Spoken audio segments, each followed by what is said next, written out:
नमस्कार, मी सोनाली भालेसेन. जनवार्ता बातमीपत्रात आपल्या सर्वांचे स्वागत. पाहुयात पुण्यातील काही विशेष घडामोडी.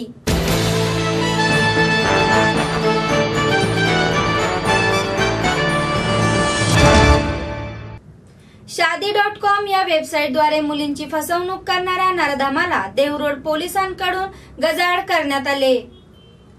शादी.com या संकेतस्थळावरून तरुणीला रिक्वेस्ट पाठवून हिंजवडी आयटी मध्ये अभियंता असल्याचे सांगून लग्नाचे आमिष दाखवून तरुणीवर अत्याचार करणाऱ्या नराधमाला देहूरोड पोलिसांनी गजाआड केले. अमित जाधव असे अटक केलेल्या आरोपीचे नाव आहे. या प्रकरणी मुंबई येथील 27 वर्षीय पीडित तरुणीचे देहूरोड पोलीस ठाण्यात फिर्याद केली आहे.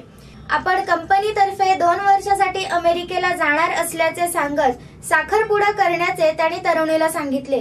त्यासाठी मे 2015 मध्ये तरुणीला रावेत परिसरात बोलवून व्हिसासाठी तरुणीकडून 10,000 रुपये घेतले. तसेच वेळोवेळी विविध कारणे सांगून तिच्याकडून पैसे उकळले होते. आपली फसवणूक होत असल्याचे लक्षात येताच पीडित तरुणीने पोलीस ठाण्यात धाव घेतली. देहूरोड पोलिसांनी या नराधमाला पुण्यातून अटक केले. आरोपीला वडगाव मावळ न्यायालयात हजर केले. न्यायालयाने 2 दिवसाची पोलीस कोठडीत ठेवण्याचे आदेश दिले आहे. एक अमित पोपट जाधव नावाचा इसम आहे, जो बारामतीला त्याचं मूळ गाव आहे. तर या मुलाने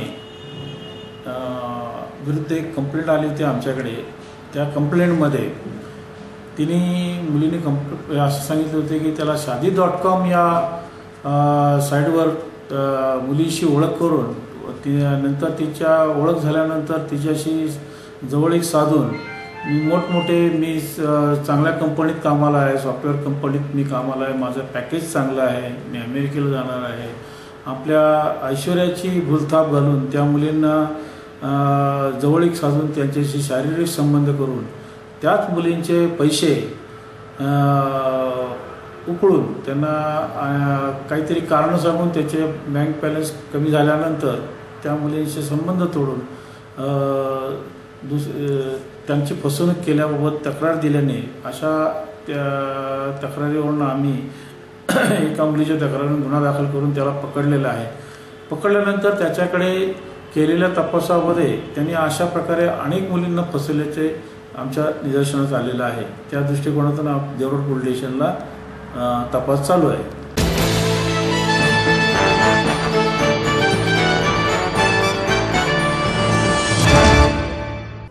क्रांतीज्योती सावित्रीबाई फुले यांची जयंती महाराष्ट्रात विविध ठिकाणी साजरी करण्यात आली. स्त्री शिक्षण हक्कासाठी लढणाऱ्या क्रांतीज्योती सावित्रीबाई फुले यांच्या जयंतीनिमित्त महाराष्ट्रामध्ये शाळा, महाविद्यालय, सरकारी स्थळे अशा ठिकाणी उत्साहात साजरी करण्यात आली.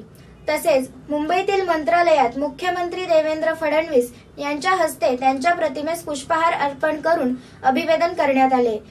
यावेळी महसूल मंत्री चंद्रकांत पाटील, शालेय शिक्षण मंत्री विनोद तावडे, गृहनिर्माण मंत्री प्रकाश मेहता यांनीही सावित्रीबाई फुले यांच्या प्रतिमेस गुलाब पुष्प अर्पण करून अभिवादन केले. या कार्यक्रमात अनेक मान्यवर उपस्थित होते.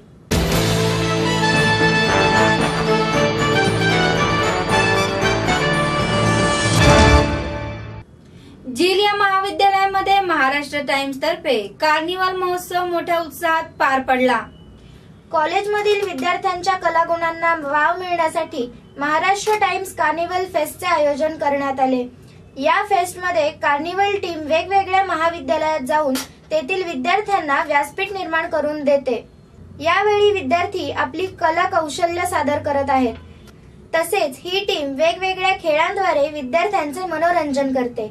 जो विद्यार्थी दिलेला टास्क पूर्ण करतो त्यास मटा कार्निवल तर्फे फ्री मेंबरशिप दिली जाते. तसेच या फेस्टच्या प्रमोशनसाठी अंकुश चौधरी, तेजश्री प्रधान आणि अभिनय बेर्डे उपस्थित होते. यावेळी त्यांनी विद्यार्थ्यांशी दिलखुलास बातचीत केली. तसेच विद्यार्थ्यांनी भरपूर जल्लोष केला. हार्दिक शुभेच्छा. आता थँक्यू सो मच. आता तुम्ही कॉलेजमध्ये आलात, तुम्हाला तुमचा एक्सपिरियन्स कसा वाटला? खूप छान, खूप चांगला. कॅम्पस खूप छान आहे, मुलं मुली पण खूप छान आहेत आणि मला असं वाटतं की टेक्निकल गोष्टी चालू असताना सुद्धा कल्चरल गोष्टी जपल्या जातात इथे. फिरोदिया किंवा या स्पर्धा इथे खूप मोठ्या प्रमाणात असतात, पुरुषोत्तम वगैरे, तिथे देखील मुलं पार्टिसिपेट करतात. याच कॉलेजमधला एक मुलगा हर्षल दळवी म्हणून जो आहे, तो मी ओळखतो त्याला. त्याने एक शॉर्ट फिल्म केली होती आणि मला असं वाटतं की अशाच पद्धतीने या कॉलेजने जर प्रोग्रेस चालू ठेवला तर मला असं वाटतं की लवकरच त्यांचा कल्चरल ॲक्टिव्हिटीजमध्ये देखील खूप चांगले नंबर्स येतील असं मला वाटतं. तुमच्या येणाऱ्या आगामी मूवीबद्दल तुम्ही काय सांगाल? 6 जानेवारीला ही फिल्म रिलीज होते, ज्याचं नाव ती सध्या काय करते. तेजश्री अभिनय, आम्ही तिघंजण, आत्ता सध्या आर्यासुद्धा आली आहे. आम्ही सगळेजण त्या प्रमोशनसाठीच फिरतो सगळीकडे आणि मला असं वाटतं की एक छान गोड सुंदर मूवी नवीन वर्षाचं गिफ्ट म्हणून तुम्हाला मिळणार. तुम्हाला तुमच्या येणाऱ्या आगामी मूवीसाठी जनवार्ताच्या टीमकडून हार्दिक शुभेच्छा. थँक्यू. नमस्कार, मी झील एज्युकेशन सोसायटीचा कार्यकारी संचालक जयेश काटकर. आज आमच्या कॅम्पसमध्ये नरे येथील मटा कार्निवल खूप मोठ्या प्रमाणात साजरं झालं. त्यात अंकुश चौधरी सर, तेजस्विनी प्रधान आणि अभिनय बेंद्रे आमच्या कॅम्पसला यांनी भेट दिली. मुलांमध्ये आता दिवाळीनंतर जेव्हा मुलं रिजॉईन झालेले आहेत नवीन वर्षात, तर ह्या सेलिब्रिटीजनी खरोखरच कॅम्पसमध्ये ती एनर्जी आलेली आहे. कॅम्पसमध्ये आता खूप सारे इव्हेंट ऑर्गनाईज होत आहेत आणि ह्याच इव्हेंट्सला एक चांगली सुरुवात मटा कार्निवल थ्रू झालेली आहे. झील कॉलेज नेहमीच कल्चरल ॲक्टिव्हिटीजला आणि मुलांच्या कलागुणांना वाव देण्यासाठी बरेचसे उपक्रम करत राहतात.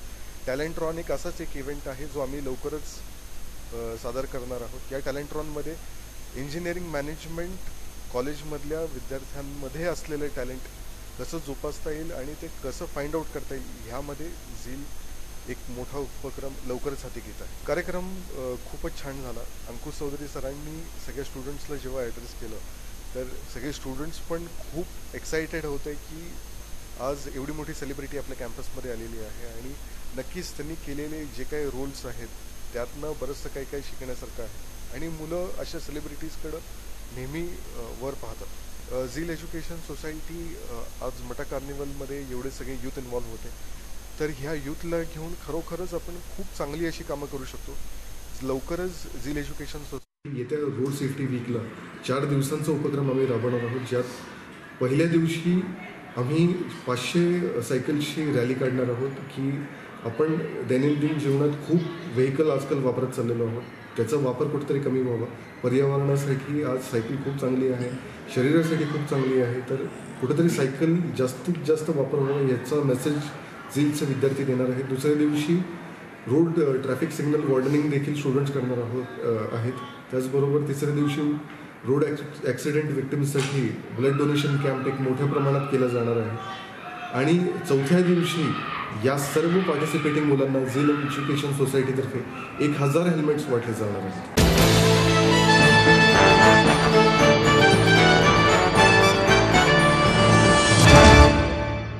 आज आपण आलो आहोत प्रभाग क्रमांक 7 मध्ये शिवसेनेचे उमेदवार विनोद चंदू ओरसे यांच्या वॉर्डमध्ये. या परिसरामध्ये त्यांनी हे मारुतीचं मंदिर उभं केले. हे पूर्वी खूप साधं मंदिर होतं, त्याचं भूमिपूजन आणि त्याचं RCC बांधकाम हे विनोदांना ओरसे यांनी केलेलं आहे. या परिसरामध्ये लहान मुलं आणि वृद्ध बसण्यासाठी येतात, तर मुलांना खड्यांचा मातीचा त्रास होऊ नये याच्यासाठी त्यांनी जमिनीवरती ब्लॉक्स बसवलेले, जेणेकरून मुलांना याचा त्रास होणार नाही आणि वृद्धांसाठी खास करून त्यांनी बाकड्यांची सोय केलेली आहे. या संदर्भात आपण येथील परिसरातील नागरिकांकडून जाणून घेऊयात की विनोदांना ओरसेंचं काम हे कशा पद्धतीचं आणि काय होतं ते. काय सांगाल तुम्ही या कामाच्या संदर्भात विनोदांना? या ठिकाणी हे जे मंदिर आहे पंचमुखी हनुमानजींचं मंदिर ज्यावेळेस नवीन स्थापन केलेलं तर फक्त पत्र्याची शेड इथे होती आणि या ठिकाणी पूर्ण माती होती की पूर्ण घाण वगैरे सगळे असायची. तर हे सगळं आत्ता तुम्ही बघता, ही जे स्वच्छता वगैरे करून दिली ही स्वतः विनोद चंदू ओरसे जे नगरसेवक असताना त्यांच्या काळामध्ये त्यांनी केलेलं आहे. मंदिराचं हे जे बांधकाम RCC वर्क जे केलं आहे आणि भूमिपूजन हे स्वतः त्यांनी केलेलं आहे आणि इथे खाली ब्लॉक लावलेत लोकांना चांगलं वाटण्यासाठी, लाईटची सोय केली, वृद्धांना बसण्यासाठी इथं बाकडे त्यांनी लावून दिलेले आहे, पाण्याची सोय त्यांनी त्यांच्या काळामध्ये इथे करून दिलेली आहे. तुमचं नाव सांगा? माझं नाव कृष्णाबाई काशीनाथ मिटकरे. या विनोदांनी हे जे ओरसेंनी हे जे काम केलेलं आहे मंदिराचं, हो मला काय वाटतं? चांगलं वाटतं, चांगलं काम केलेलं आहे, बाकडे दिलेले, स्वच्छता केलेली आहे, सगळं चांगलं वाटतं. हो ब्लॉक बसवलेले, खांबी बसवलेले. विनोद चंदू ओरसे यांनी केलेल्या या मंदिरामध्ये दर शनिवार रविवार मोठं भक्तीचं वातावरण निर्माण होतं आणि या भक्ती वातावरणामध्ये वृद्ध आणि मुलं सहभागी होतात. कॅमेरामन ऋतुजासोबत मी सोनाली भालेसेन, जनवार्ता न्यूज, पुणे.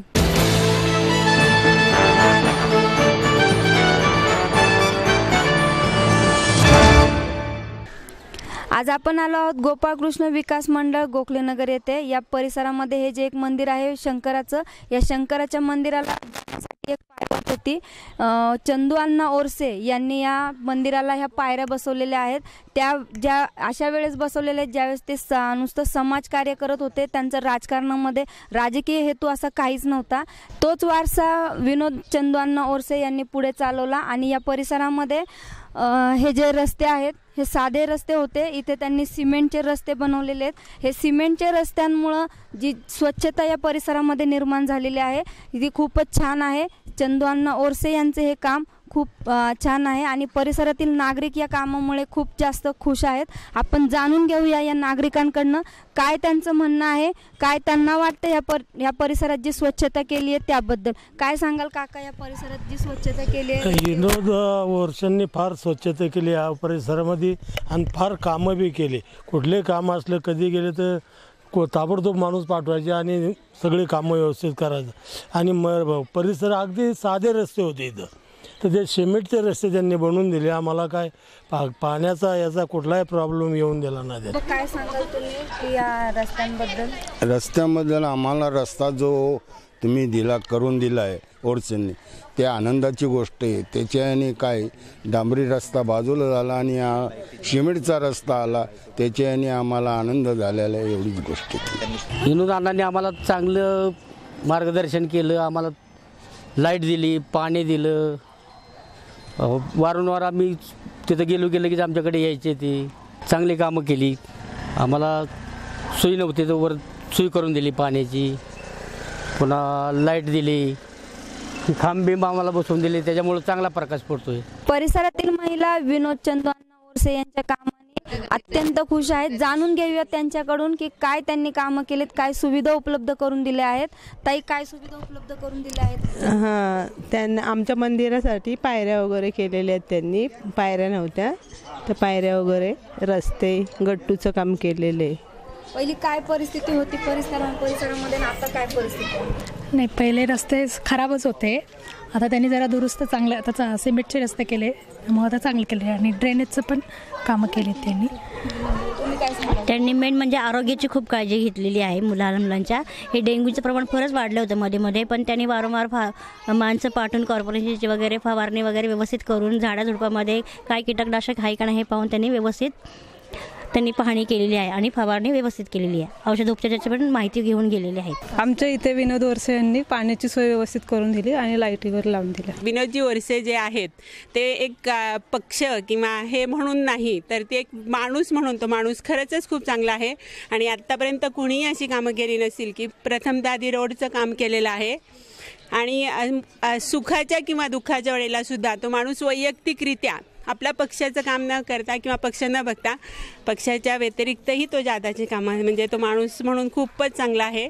तर आम्हाला सगळ्यांच्या वतीनं म्हणजे आम्ही तर त्यांना शुभेच्छाच देऊ. आणि आत्ता त्यांनी जो कार्यक्रम घेतला होता त्याबद्दल सांगायचं झालं तर महिला ज्या आहेत त्या घरातून बाहेर पडत नाहीत शक्यतो, म्हणजे त्यांच्या कामाने किंवा स्टेजवर यायला त्यांचं जे डेअरिंग नसतं ते त्यांनी आणून दिलेलं आहे. आणि मला वाटतं महिला त्याच्यामुळे तर जास्तीच प्रोत्साहकृत होतात आणि कार्यक्रमात सहभाग घेतात.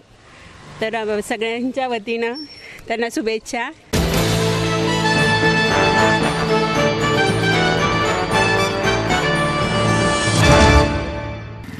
आता आपण आहोत गोखलेनगर परिसरात मॅप्को कंपनीच्या जवळच.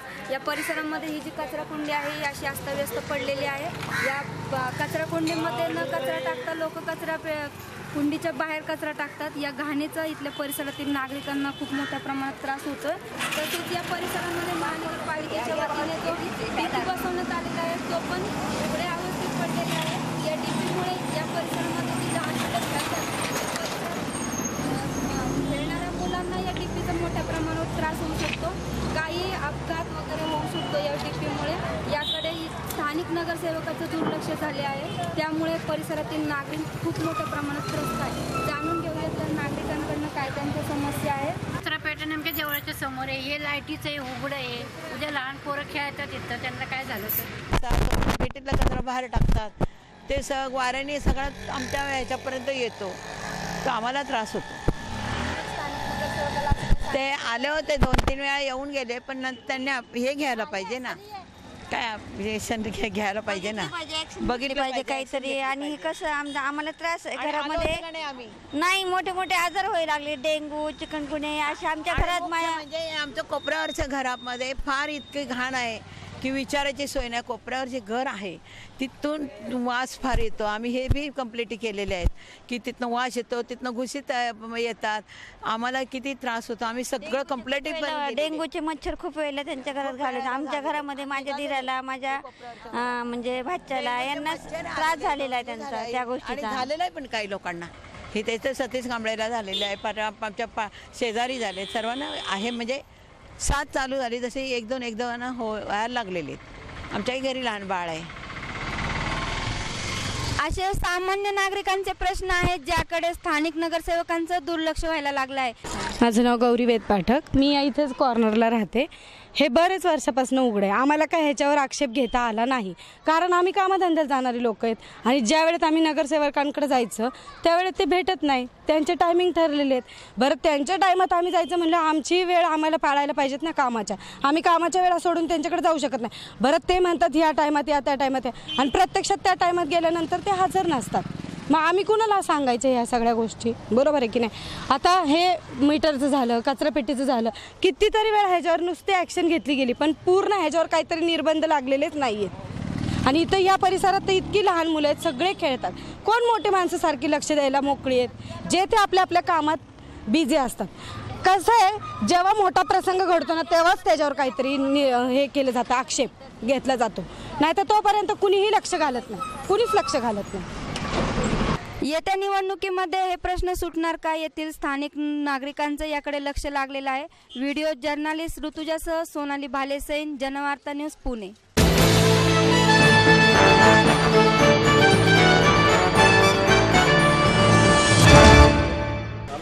आता आपण आलो आहोत गोखले नगर परिसरामध्ये लाल चाळ सोमनाथ नगर मित्रमंडळ झोपडपट्टीमध्ये. या झोपडपट्टीमध्ये हे जे सुलभ शौचालय आहे, या सुलभ शौचालयांची इतकी बेकार अवस्था आहे की येथील सगळे नागरिक हे सुलभ शौचालय वापरतात. आणि हे सुलभ शौचालयामध्ये पाणी नाही आहे, घाण खूप आहे, स्वच्छता नाही आहे. आणि या सुलभ शौचालयामध्ये लहान मुलेही जातात, वृद्ध तरुण सगळेच जातात, पण स्वच्छता खूप बेकार आहे, स्वच्छतेचं काहीच नाही आहे. येथील नागरिक या शौचालयामुळे खूप त्रस्त आहेत. ऐन निवडणुकीच्या तोंडावरती शौचालय स्वच्छ केले जातात, परंतु 5 वर्ष झालं या शौचालयाकडे दुर्लक्ष झालेलं आहे. विनोद ओरसे हे 5 वर्ष नगरसेवक असताना या शौचालयाची अवस्था खूप छान होती आणि स्वच्छताही चांगली होती. तर आता जे नगरसेवक आहेत या नगरसेवकांचं याकडे दुर्लक्ष झालेलं आहे. या नागरिकांचं या बाबतीत काय म्हणणं आहे आपण त्यांच्याकडनं जाणून घेऊ. त्रास होतोय, चेंबर स्वच्छ करत नाही. चेंबरवरून आम्ही जाऊन सांगतो तर येतो म्हणतात, 2 आठवड्यांनी येतात. असं नुसतं कचरा झाडू मारतो आपण तसं झाडू मारून जातात, एकदम चकाचक करत नाहीत. मग आजूबाजू सगळेच आजारी आहेत, दवाखान्यात तीनदा जावं लागतंय. आज गेलं की 2 दिवसांनी परत दवाखाना पोचवाच लागतंय. केली तिने सगळ्याकडे केलंय, आम्ही करून बसलाय. मी हा येतो म्हणतात, फोन करते तिथून येतो म्हणतात, नाही येत. 5 वर्षात नगरसेवक एकदा आले ना? नाही आला, रवी वर्ष नाही आला. गेली 5 वर्ष झालं नगरसेवकांचं याकडे दुर्लक्ष आहे. मी वैशाली क्षीरसागर. काय सांगाल विभागामध्ये जे एवढी घाण आहे, सुलभ शौचालयाची स्वच्छता नाही, त्याबद्दल काय सांगाल? तो कोण नगरसेवक आहे ते काय आम्हाला माहित नाही आणि तो कधी इकडे आलेला पण नाही लक्ष द्यायला. संडास बघा, घरगुती सगळ्यांना संडास दिल्यात, पण त्या संडासाची आता अशी अवस्था आहे की आमचे चेंबर लाईनी, आमच्या घरातल्या बाथरूमची पण एकच आहे, पाण्याची पण एकच आहे आणि घरामध्ये 2 रूम असताना पण संडास दिल्यात. त्याच्यामुळं घरात लोक भरपूर आहेत, पण आम्हाला कसं झालंय की घुशी लागल्यात. घुशींमुळं कसं पाणी आणि संडासचं एकत्र झालं. पण अजूनपर्यंत नगरसेवक हा बघायला नाही आला की तुमच्या घरात संडास आहे. पण आमच्या इथे एकच म्हणजे ही एक गोष्ट. अजून दुसरी गोष्ट म्हणजे कसं की टॉयलेट इतकी घाण आहे लेडीजची की जर पावसाळा आला तर ते वरून तुटण्याची शक्यता आहे. किती वेळा सांगितलं ते काय लक्ष देत नाही. तिकडं झोपडपट्टीमध्ये पण शौचालय दिले पण ती लोक पण तिकडं नाही, सगळी इकडं सार्वजनिक भरपूर घाण असते आणि सगळं हे पैशाच्या ह्याच्यावर असतं. आणि अजूनपर्यंत आम्ही इथं जर कोणी येत असेल तर उषाताई नेटके ह्या पण जास्त लक्ष देतात, विनोद वरसे पण येतात. ते पूर्वी होते त्यांनी पण भरपूर लक्ष दिलं. म्हणजे जशी मी बघते त्यांना पाण्याचं काय दुष्काळ असलं तर टप वाटलं त्यांनी. आता सध्याच्या वेळेला पूर्वी जर विनोद वरसे होते ते तर होतेच, पण आता सध्या उषाताई नेटके ह्या आमच्या सगळ्या गोष्टीमध्ये येतात. त्या नाही जर त्यांचे मिस्टर येतात, म्हणजे हे दोघं नवरा बायको निम्या रात्रीला जरी म्हटलं तरी ते आमच्याकडं येतातच. आणि आताचं काय, आता संडासं तुम्ही घरोघर दिलात, पण हे त्या नगरसेवकाचं काम आहे ना की पाईपलाईन नीट आहे की नाही, घुशी लागल्यात, त्यांनी काय आजार होऊ शकतो, तसं काही नाही. आलं ठेकेदारांनी बांधलं, कसं बांधले काय बांधले त्याच्याशी काही नाही. पत्रे गाळतात पावसामध्ये, इतकं गळतं पण कुणीही इकडं लक्ष देत नाही. आज आपण गोखलेनगर जनवाडी भाग बघितलं, म्हणजे मुख्यतः जो झोपडपट्टीचा जो भाग आहे त्या भागामध्ये ना नगरसेवकाचं काम काय असतं हेच लोकांना माहिती नाही आहे की नगरसेवक कशासाठी असतो. लोकांना असं वाटतं की माझं वैयक्तिक जे काम आहे कॉर्पोरेशनचं असेल किंवा XYZ ते झालं की झालं, नगरसेवकाचं काम झालं, बरोबर. पण नगरसेवकाचं काम काय, आता बघा तिथं पाणी वाहते, लोकांच्या टॉयलेटचे प्रश्न आहेत, घराचे प्रश्न आहेत. नगरसेवक आश्वासनं देतात पण आश्वासनं पूर्ण करत नाही. इलेक्शनच्या अगोदर येतात 1000-500 रुपये जे काय असतात आम्ही स्वतःच्या डोळ्यांनी बघितलेले आहे. आणि गोखलेनगर जनवाडी सांस्कृतिक महोत्सव समितीच्या नावाने आम्ही गेली 5 वर्ष हा उपक्रम राबवतोय की संपूर्ण गोखलेनगर जनवाडी भागामध्ये आम्ही पॅम्पलेट वाटतोय की कुणी 1 रुपये न घेता मतदान करा. आणि असं नाही की तुम्ही याच पक्षाला करा किंवा त्या पक्षाला करा, तुम्हाला जो नगरसेवक योग्य वाटतोय, जो उमेदवार योग्य वाटतोय त्याला तुम्ही मतदान करा. गेली 5 वर्ष मी उषाताई नेटके आमच्या इथं राहतात, गेली 5 वर्ष मी त्यांच्या नेतृत्वाखाली काम करतोय. आज त्यांचं काम बघितलं तर माझ्यासारखे अनेक गरीब मुलं आहेत त्यांच्यासाठी ते धडपडून काम करत असतात. त्यांच्या मार्गदर्शनाखालीच मी लालचळ गोखलेनगर हे सगळं म्हणजे का सगळ्या ठिकाणी प्रबोधनात्मक भरपूर कार्यक्रम घेत असतो. आता 31 डिसेंबरलाच आम्ही सोमनाथ मित्र मंडळाच्या वतीनं दूध वाटपाचा कार्यक्रम गेली 5 वर्ष, मला तर असं वाटतं की संपूर्ण गोखलेनगर जनवाडी भागात कुठंच नाही होत कार्यक्रम. दहीहंडीच्या दिवशी आम्ही पुस्तक हंडी करतो. हे मला असं वाटतं की नगरसेवकांनी आमची दखल घेतली पाहिजे, कारण जे काम या ठिकाणी राबवलं पाहिजे ते खरंच काम या गोखलेनगर भागात होत नाही. फक्त पैशाच्या जोरावरती निवडून येतात आणि नंतर लोकांकडे लक्ष देत नाही. ते सगळं हे इथपासून तरी माझ्यासारखा कार्यकर्त्याला अशी तळमळ आहे की इथपासून सगळं तरी आम्ही सगळं बंद करणार आहोत. आणि जो कोण उमेदवार असेल जो खरंच लोकांसाठी काम करेल त्यालाच इथली जनता निवडून देईल, हे मला असं जनतेकडनं हेच मला अपेक्षा आहे. येत्या निवडणुकीमध्ये नगरसेवक आता तरी या सुलभ शौचालयाकडे लक्ष घालणार का, असं नागरिकांचं म्हणणं आहे. व्हिडिओ जर्नलिस्ट ऋतुजासह सोनाली भालेसेन, जनवार्ता न्यूज, पुणे.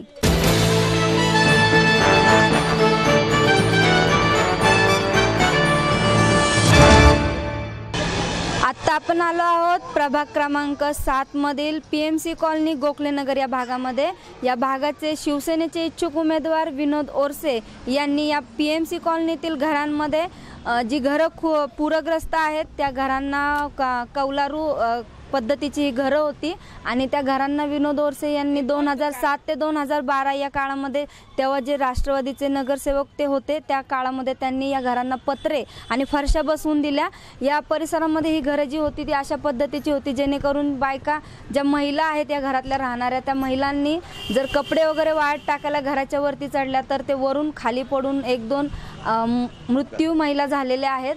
त्यामुळे विनोद ओरसे यांनी या गोष्टीची दखल घेतली आणि या महिलांसाठी म्हणजे या नागरिकांसाठी या घरांची उपाययोजना करून दिली आहे. या बाबतीत आपण येथील नागरिकांशी थोडीशी जाणून घेऊया की काय या नागरिकांचं म्हणणं आहे. सर, काय सांगाल विनोद ओरसेंनी या घरांच्या बाबतीची सोय करून दिली? विनोद भाऊंनी खूप आत्तापर्यंत जेवढे नगरसेवक होऊन गेले होते त्यांनी कुणीच असं केलं नव्हतं, कौलारू वगैरे बदलले नव्हते. विनोद भाऊ जेव्हा निवडून आले तेव्हा त्यांनी PMC कॉलनी, लालसाळ, त्यानंतरनं इथं रामोशवाडी असेल ह्या भागांमध्ये भरपूर सुधारणा केल्या.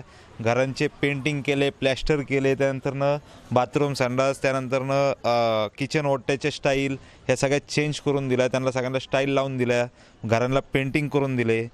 तसेच त्यांचे वडील चंदू अण्णा ओरसे यांनी गोखलेनगर भागामध्ये भरपूर असे मंदिर आहेत, त्यांनी सामाजिक कार्य ह्या हेतूने त्यांनी बांधून दिले. ते सामाजिक कार्याचाच आढावा घेऊन विनोद भाऊ हे निवडणुकीला उभे राहिले होते आणि भरपूर लोकांनी त्यांना खूप मदत केली. त्याबद्दल त्या सगळ्या लोकांचं मी आभार मानतो. तसे विनोद भाऊ स्वतः वैयक्तिक पूर्ण वार्डामध्ये लक्ष वगैरे द्यायचे. आता आपल्या भागामध्ये तुम्ही बघत असाल म्हणजे पूर्ण पुणे शहरात तसंच आमच्या भागातही प्रत्येक एकाच शाळेमध्ये चिकनगुनिया तसेच डेंग्यू असे आजार लोकांना होत आहे. एक ना एक पेशंट, एक ना एक रुग्ण असा हा भेटतोय. तर त्यावेळेस विनोद भाऊ काय करायचे की आठवड्यातून एकदा प्रत्येक भागामध्ये फवारण्या, धूर फवारणी असू किंवा लिक्विड फवारणी असू असे मेत्रे म्हणून आमचे इकडं फवारणीला असायचे, ते यायचे. त्यामुळे डेंग्यू त्यानंतर चिकनगुनिया असे आजार होत नव्हते. त्यानंतर विनोद भाऊंनी भागातल्या सगळ्या कचरगुंड्या बंद केल्या होत्या आणि घंटागाडी चालू केली होती. त्यामुळं दुर्गंधी वगैरे असला प्रकार प्रभागात होत नव्हता आमच्या. त्यानंतरनं अजून त्यांनी पूर्ण पुणे शहरामध्ये लॅकरिंग ब्लॉक हा जो ब्लॉक आहे म्हणजे आपण जे आता बघतो लाल रंग, पिवळ्या रंगाचे जे ब्लॉक्स आहेत ते विनोद भाऊंनी स्टँडिंग कमिटीमध्ये मान्यता करून ते कामं करून घेतली. त्यानंतर LED लाईटसुद्धा विनोद भाऊंनी पूर्ण पुणे शहरामध्ये प्रथमतः गोखलेनगर भागामध्ये आणले. तसेच मोठे जे कचऱ्याचे ड्रम आहेत हे सुद्धा विनोद भाऊंनी पूर्ण घरोघरी वाटून कचऱ्याची समस्या भरपूर प्रभागामध्ये कमी केली. आत्ता PMC कॉलनीमध्ये 2 अपघात झाले. काही महिला पत्र्यावरनं खाली पडून त्यांचा अपघाती मृत्यू झालेला आहे. त्यामुळं विनोद भाऊंच्या आता 2017मध्ये जी निवडणूक आहे त्यामध्ये निवडून आल्यानंतर विनोद भाऊंचं आता एक प्रोव्हिजन आहे की ते आता जे पत्र्याची घरं आहेत ते काढून ते स्लॅबची घरं, RCCची घरं बांधून देण्याचं त्यांचा मानस आहे. व्हिडिओ जर्नलिस्ट ऋतुजासह सोनाली भालेसिंग, जनवार्ता न्यूज, पुणे.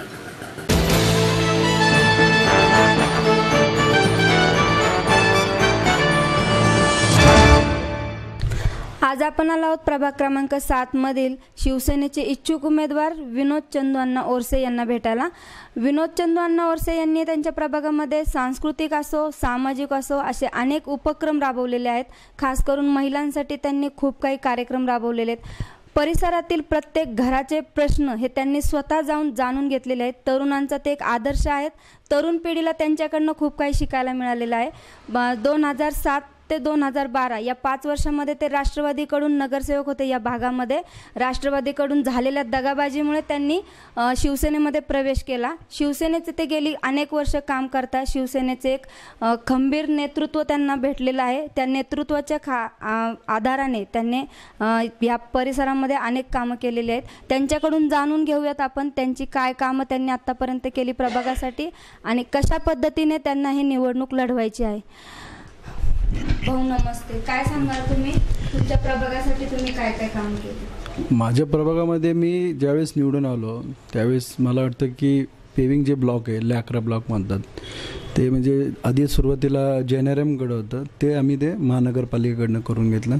त्याच्यानंतर ना जे कचरा जे आहेत मोठे बकेट 100 लिटरच्या ते पूर्वी पहिलं घरोघरी देत नव्हते म्हणजे मोठे बकेट एवढं वापरून येतात. पण आम्ही ज्यावेळेस आलो त्यांना आम्ही सांगितलं की जर का कचरा कुंडी आपल्या भागातनं जर का पूर्ण मुक्त करायचं असेल तर आपल्याला मोठं बकेट देणं गरजेचं आहे. आणि त्याच्यामुळं आज खूप फरक पडला आहे आपल्या भागामध्ये की आज कचरकुंड्या कमी झाल्या आहे. कारण त्याचं कारण असं आहे की त्या बकेट दिल्यामुळं प्रत्येकाच्या घरामध्ये 100 लिटर ते त्यांच्या घरात ते कचरा साठवतात. ओला कचरा असू द्या, सुका कचरा असू द्या. आणि दुसरी गोष्ट म्हणजे PMC कॉलनीमध्ये आम्ही जे घरं आहेत त्यांचे म्हणजे PMCचे घरं म्हणजे तिथं मालकी हक्क मिळायला पाहिजे होता पण ते मालकी हक्क अजून मिळाला नाही. आम्ही खूप प्रयत्न केला त्यासाठी आम्ही ठरावसुद्धा मांडलेला आहे. तसंच गोखलेनगरचा सुद्धा माडाच्या संदर्भातसुद्धा आम्ही ठराव मांडलेला आहे की 2.5 FSI करावा. आता 4 FSIसाठी तो विषय चालू आहे. आणि PMCचे घरं जे आहेत आता पूर्ण हे झालेलं आहे म्हणजे त्यांचे जे बिवलारे जे होते ते आम्ही पूर्ण बदलून नवीन जे घरातले पूर्ण दुरुस्तीचे कामं मी माझ्या काळात करून दिलं आहे. त्याच्यानंतर ना माझं असं येतं की 2007 नंतर माझ्या पक्षाने केलेला दगाफटका त्याच्यामुळं राहून गेलेलं कामं माझे ते काय आहेत ते मी पूर्ण करणार आहे. म्हणजे कसं की PMC कॉलनीमध्ये जे घरं आहेत कौलारू त्या आज आता खराब झालेल्या आहेत. तिथं 2-3 त्या ह्याच्यावरनं कौलारूवरनं महिला पडून अपघात होऊन त्यांचं निधन झालं आहे. तर आम्हाला ते PMCसाठी स्लॅबचे घरं कसं बांधता येईल त्यासाठी मी ते प्रयत्न करणार होतो, पण ते राष्ट्रवादी पक्षाने मला दगाफटका दिल्यामुळं मी त्या निवडणुकीत थोडासा वेळ कमी असल्यामुळं माझा थोड्या मताने पराभव झाला. पण आता माझ्या या पुढच्या काळामध्ये मी निवडून आल्यानंतरनं बेरोजगार असू द्या किंवा PMCच्या कॉलनीचे घरांचे पत्र्यांचा असू द्या किंवा माडांचा विषय असू द्या, 2.5 FSI 4 FSI कसं करता येईल त्यासाठी मी प्रयत्न करणार आहे. या भागामध्ये झोपडपट्ट्यांचे अनेक प्रश्न आहेत, त्याकडे तुम्ही लक्ष देणार? हो, देणार ना. आधीसुद्धा आम्ही झोपडपट्टीकडे भरपूर लक्ष दिलं, वेळोवेळी फवारणी केल्या किंवा ते नागरिकांना जे आवड असतं, जे आता अपंग असू द्यात किंवा महिलांना पेन्शनसाठी असू द्यात, झोपडपट्टीसाठी तर आम्ही भरपूर उपक्रम आमचे त्यावेळेस मी राबवलं.